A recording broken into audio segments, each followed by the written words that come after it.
आपका हमारे YouTube channel doctor BN Mishra में स्वागत है। हम डिस्कस कर रहे हैं प्लाज्मा ओसिलेशन। ये क्वासी न्यूट्रलिटी ऑफ प्लाज्मा के अंडर ये टॉपिक आता है। इसमें हम जानते हैं कि क्वासी न्यूट्रलिटी प्लाज्मा की कंडीशन अगर होती है तो इसमें Ni = Ne होता है। इसका मतलब नंबर ऑफ आयन और नंबर ऑफ इलेक्ट्रॉन अगर दोनों इक्वल हैं तो प्लाज्मा की जो कंडीशन है वो क्वासी न्यूट्रलिटी कंडीशन कहलाती है। अगर D डिवाई लेंथ है जिसका फार्मूला होता है D = ε0 kT 2n0e² रूट के अंदर रहता है। डिवाई शील्डिंग डिस्टेंस का वीडियो हमारा अपलोड हो चुका है, वहां से आप देख सकते हैं। उसी में प्लाज्मा ओसिलेशन आता है जिसको हम डिस्कस कर रहे हैं। स्टेडी स्टेट कंडीशन के लिए जो इसका कंडीशन है उसमें हम ये देखते हैं कि जो कलेक्टिव प्लाज्मा मोशन है वो होता है या नहीं होता। इसका मतलब static state condition collective plasma motion, plasma क्या है, प्लस चार्ज और माइनस चार्ज का एक कॉम्बिनेशन है। जब प्लस चार्ज और माइनस चार्ज दोनों को एक साथ मोशन हम देखेंगे तो उसे बोलते हैं कलेक्टिव प्लाज्मा मोशन। तो प्लाज्मा की कंडीशन क्वासी न्यूट्रलिटी है, ये स्टेडी स्टेट है। इसके लिए ये सफिशिएंट कंडीशन नहीं है कि कलेक्टिव प्लाज्मा मोशन होना चाहिए या नहीं होना चाहिए, लेकिन स्टेडी स्टेट के लिए कलेक्टिव प्लाज्मा मोशन एक बेस्ट ऑप्शन है, एक इंपॉर्टेंट एस्पेक्ट है। प्लाज्मा इलेक्ट्रॉन ओसिलेट करता है क्योंकि इलेक्ट्रॉन लाइट पार्टिकल होता है इस और आयंस मैसिव पार्टिकल होता है, इसलिए इलेक्ट्रॉन ज़्यादा ओसिलेट करता है as compared to massive ion में। और इसमें एक कलेक्टिव रिस्टोरिंग फोर्स लगता है। आयन और इलेक्ट्रॉन, चूंकि आयन पॉजिटिव होगा इलेक्ट्रॉन निगेटिव होगा, इनके बीच में एक कूलॉम अट्रैक्शन फोर्स लगेगा। इस कूलॉम अट्रैक्शन फोर्स के कारण आयन और इलेक्ट्रॉन के बीच में एक रिस्टोरिंग फोर्स होगा। इस रिस्टोरिंग फोर्स के कारण इलेक्ट्रॉन और आयन दोनों एक पॉइंट के टू एंड फ्रो मतलब आगे पीछे ओसिलेट करेंगे। ओसिलेशन का रीजन क्या है, आयन इलेक्ट्रॉन के बीच में जो कूलॉम अट्रैक्शन फोर्स लगता है। जब आयन और इलेक्ट्रॉन बहुत पास में होंगे तो रिपल्सन फोर्स के द्वारा वो एक दूसरे से दूर जाएंगे, और जब दूर जाने लगेंगे तो चूंकि प्लस और माइनस होता है तो अट्रैक्शन फोर्स के कारण फिर से पास में आएंगे। एक लिमिट के अंदर भले वो आयन पॉजिटिव चार्ज है और इलेक्ट्रॉन निगेटिव चार्ज है, लेकिन एक लिमिट के अंदर एक डिस्टेंस के अगर आयन और इलेक्ट्रॉन के बीच की डिस्टेंस एक फिक्स डिस्टेंस से कम है तो उनके बीच में रिपल्सन फोर्स लगेगा, जिसके कारण वो दूर जाने लगेंगे। फिर एक लिमिट एक डिस्टेंस के बाद उनके बीच में फिर से अट्रैक्शन फोर्स लगने लगेगा।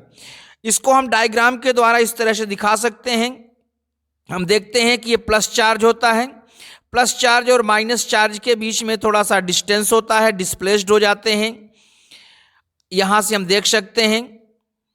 और जहाँ से प्लस माइनस होता है उसकी डिस्टेंस को हम कैपिटल L से रिप्रेजेंट करते हैं, और जहाँ से सिर्फ प्लस चार्ज होता है उसको हम स्मॉल डेल से रिप्रेजेंट करते हैं। स्मॉल डेल सिर्फ प्लस चार्ज का है, और L जो है जहाँ प्लस चार्ज माइनस चार्ज दोनों है। L को हम एक कंडीशन लीनियर डायमेंशन होता है। प्लाज्मा के एग्जिस्टेंस के लिए जो डिवाई लेंथ है वह इस L की वैल्यू से कम होनी चाहिए। L जो है प्लाज्मा का थिकनेस है, प्लाज्मा की लेंथ है। अब डिस्प्लेस्ड चार्ज के कारण जैसा कि हमने देखा इनके बीच में प्लाज्मा के अंदर एक इलेक्ट्रिक फील्ड प्रोड्यूस हो जाता है, और इलेक्ट्रिक फील्ड की वैल्यू हो जाती है = σ/ε0। सिग्मा = होगा Ne डेल। डेल एक थिकनेस है जो कि हमने डायग्राम में देखा, तो सिग्मा है charge per unit area of surface. अब प्लाज्मा इंटीरियर में इलेक्ट्रॉन पर एक यूनिट एरिया में एक फोर्स लगता है, वो force charge density into electric field E के इक्वल होता है, जो कि फोर्स इक्वल टू यहां से आप देख सकते हैं एल एन ई इंटू ई। एल एन ई क्या है? ये है आपका चार्ज डेंसिटी, ई क्या है? Electric field. अब हम ई की वैल्यू पुट कर देंगे सिग्मा अपान एप्सिलॉन 0 और सिग्मा की वैल्यू है एन ई डेल, तो ये हो जाएगा L N E del upon epsilon 0। इसको सॉल्व करेंगे तो ये हो जाएगा N square E square L del upon epsilon 0। L और डेल क्या है एक बार फिर से आप देख लें। जहां पर प्लस माइनस चार्ज है वो एल कहलाता है, जहां पर सिर्फ प्लस चार्ज है, एक आध माइनस चार्ज हो सकते हैं, जो जहां सिर्फ प्लस चार्ज है उसको हम डेल से रिप्रेजेंट करते हैं। तो ये वैल्यू हो गई फोर्स की।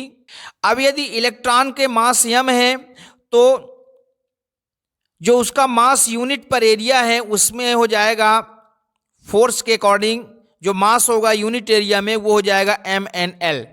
न्यूटन सेकंड लॉ के अकॉर्डिंग मास इनटू एक्सीलरेशन होता है, तो यूनिट एरिया में मास हो गया lmn, एक्सीलरेशन है D square del upon d t square, और फोर्स की value minus N square E square L del upon epsilon 0। Minus इसलिए क्योंकि दोनों फोर्स अपोजिट लगते हैं, एक बार अट्रैक्शन फोर्स एक बार रिपल्सन फोर्स। मतलब जब आयन और इलेक्ट्रॉन दूर जाएंगे तो अट्रैक्शन फोर्स लगेगा, जब एक डिस्टेंस से कम हो जाएंगे तो रिपल्सन फोर्स लगेगा। तो अपोजिट फोर्स के कारण यहाँ पे माइनस है। यहाँ से हम देख सकते हैं एल से एल कैंसिल हो गया, एम नीचे आ गया, एन से एन कैंसिल हो गया, तो एक्सीलरेशन की वैल्यू हो गई d square del upon d t square equal to minus n e square del upon epsilon 0 m। उपरोक्त समीकरण एक डिफरेंशियल इक्वेशन को रिप्रेजेंट करता है। अब इसका जो एंगुलर फ्रीक्वेंसी है वो हो जाएगा omega square equal to n e square upon epsilon 0 m। यहाँ से ओमेगा की वैल्यू आ गई।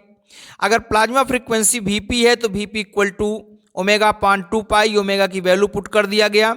यहाँ से एप्सिलॉन 0 m ई की वैल्यू पुट कर देंगे, पाई की वैल्यू पुट कर देंगे, तो हो जाएगा 9 इंटू 10⁻³ रूट n।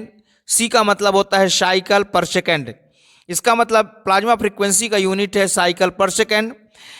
यहां से हम देख सकते हैं कि 9 इंटू 10⁻³ कांस्टेंट है, तो इसका मतलब हो गया plasma frequency direct proportional to square root of number of ions और number of electrons, VP proportional root n। तो इस तरह से इलेक्ट्रॉन और आयन के कोलिजन के कारण जो कलेक्टिवली ओसिलेशन है इलेक्ट्रॉन और आयन का, वो उसमें एटीन्यूएशन होता है, मतलब उनके ओसिलेशन में कमी आ जाती है, जो कि कहलाता है डैम्प्ड हो गया। इलेक्ट्रॉन और आयन के ओसिलेशन के कारण उनका जो ओसिलेशन है वो डैम्प्ड हो जाएगा कोलिजन के कारण। इलेक्ट्रॉन आयन के बीच में जो कोलिजन होगा उसके कारण उनका ओसिलेशन डैम्प्ड हो जाएगा, जिसको हम बोलते हैं एटीन्यूएशन। अब अगर ओसिलेशन काफी कम स्लाइटली डैम्प्ड होता है, इसके लिए कंडीशन है कि जो कोलिजन की फ्रीक्वेंसी है वो प्लाज्मा फ्रीक्वेंसी से कम होनी चाहिए।